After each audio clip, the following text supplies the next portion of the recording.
നിനിവേക്കാരുടെ വാവിട്ട് കരച്ചിൽ നമ്മുടെ വാവിട്ട് കരച്ചിലാകണം. നിനിവേക്കാരെല്ലാവരും മാനസാന്തരപ്പെട്ടു.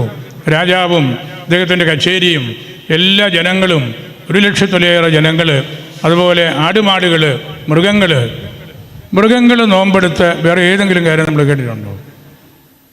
എല്ലാ കന്നുകാലികളും ഒട്ടകങ്ങളും അവരെയും ചാക്ക് ഉടിപ്പിച്ച് ചാരത്തിൽ ഇരുന്നു.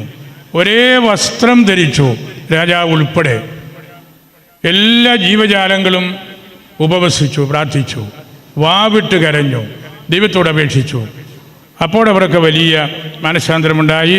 അശുദ്ധിയിൽ നിന്ന് അവർ മാറി, കുടുംബകലഹങ്ങളിൽ നിന്ന് മാറി, എല്ലാവരും തമ്മിലുള്ള വലിയൊരു ഐക്യം അവരനുഭവിച്ചറിഞ്ഞു.